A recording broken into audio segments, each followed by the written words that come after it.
Ya, jadi di video kali ini kita akan bercerita tentang buku KIA dan kaitannya dengan stunting. Ada nggak ya yang bisa kita lakukan? Nah, pertama kita masuk ke buku KIA. Jadi, buku KIA atau buku kesehatan ibu dan anak, keluaran terbarunya versi tahun 2020 dan merupakan revisi dari buku KIA tahun 2017.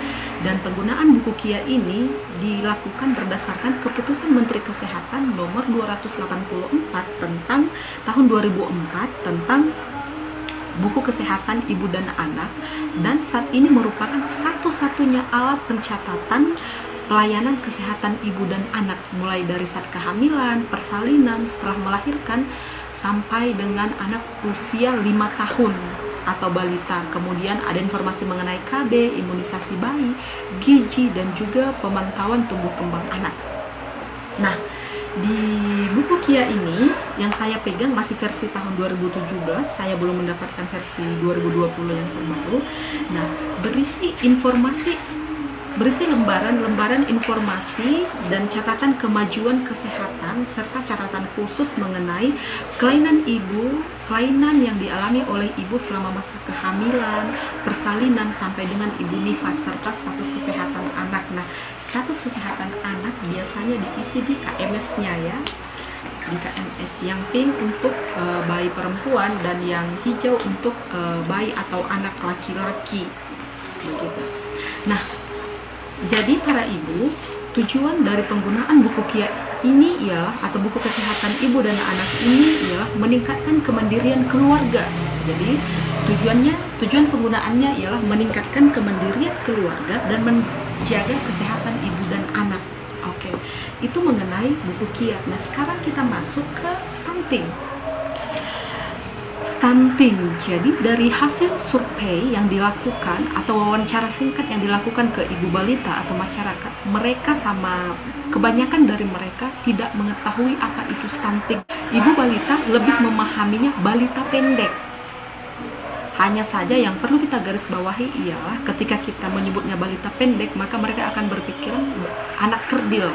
Seperti itu yang perlu kita garis bawahi ketika kita melakukan penggalian di masyarakat terhadap kelompok sasaran ibu balita. Jadi stunting atau balita pendek ini merupakan sebuah kondisi di mana balita memiliki panjang atau tinggi badan yang kurang jika dibandingkan dengan umur atau usia mereka. Seperti itu. Kondisi di lapangan menyebutkan bahwa stunting ialah akibat dari keturunan karena orang tuanya atau kakek neneknya dulu pendek, kemudian ayah ibunya juga pendek, lalu anaknya pun kemungkinan besar akan pendek. Itu kebanyakan pemahaman yang dimiliki oleh ibu balita ketika kita tanya mengenai balita pendek atau stunting begitu. Sehingga dengan pemahaman tersebut, ibu balita atau masyarakat banyak yang hanya menerima persepsi atau pandangan tersebut tanpa berbuat apa-apa untuk mencegah hal ini terus terjadi atau stuntingnya terus terjadi. Nah, masalah balita stunting sebetulnya bukan hanya jadi permasalahan gizi, tapi juga disebabkan oleh faktor sosial, ekonomi keluarga, status gizi ibu hamil, status kesehatan bayinya, asupan gizi bayi yang kurang. Jadi, balita yang mengalami stunting akan mengalami kesulitan dalam mencapai perkembangan fisik dan kognitif yang optimal di masa yang akan datang. Nah, anak yang mengalami stunting biasanya akan lebih mudah menderita sakit dan saat dewasa nanti lebih beresiko untuk mengalami penyakit degeneratif. Dampak stunting juga bukan hanya pada masalah kesehatan, tapi juga bisa mempengaruhi tingkat kecerdasan anak. Jadi, kalau kita amati akan ada perbedaan tingkat kecerdasan anak yang mengalami stunting atau tingginya tidak sesuai dengan usianya dengan anak yang sehat atau tidak mengalami stunting. Kalau di rata-ratakan 1 dari 3 balita di Indonesia mengalami stunting. Nah, kalau kita berbicara mengenai stunting, sebetulnya ini bisa dicegah mulai pada masa kehamilan si ibu dan juga setelah ibu melahirkan. Bisa dilakukan pencegahan. Misalnya pada saat kehamilan ibu atau ketika balita masih di dalam kandungan, ibu dapat mencegah anemia dengan melakukan hal-hal berikut. Yang pertama, mengkonsumsi makanan sumber protein hewani seperti telur, ikan, hati, unggas, dan daging merah. Kemudian meminum tablet tambah darah minimal 90 tablet selama 3 bulan pertama kehamilan. Kemudian konsumsi makanan sesuai gizi seimbang untuk mencegah kekurangan energi kronik atau KEK, KEK.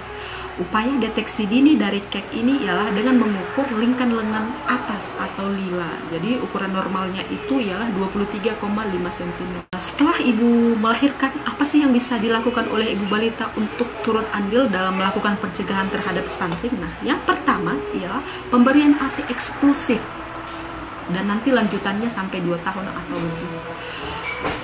Lakukan inisiasi menyusui dini segera setelah persalinan dan kontak kulit ibu dan bayi selama minimal 1 jam.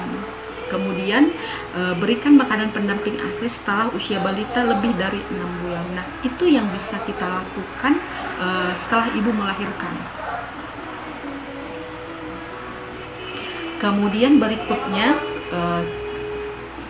pemberian makanan pendamping ASI atau MPASI begitu. Nah, makanan pendamping ASI atau makanan pendamping air susu ibu setelah usia 6 bulan ialah makanan yang diberikan pada masa transisi dari ASI eksklusif ke makanan keluarga.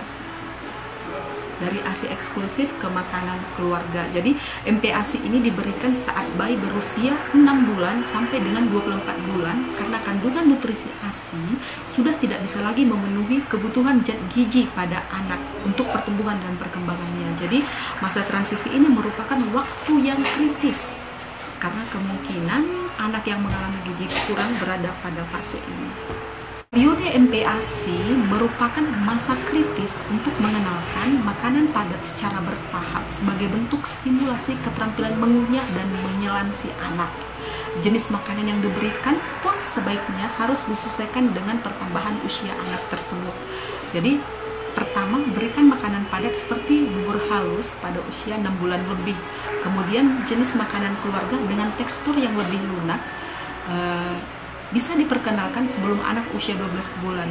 Kemudian makanan yang sama dengan makanan yang dimakan oleh anggota keluarga dapat diberikan saat usia anak 12 bulan ke atas. Nah, kemudian mungkin ibu-ibu ketika masa pandemi COVID-19 agak was-was atau waspada.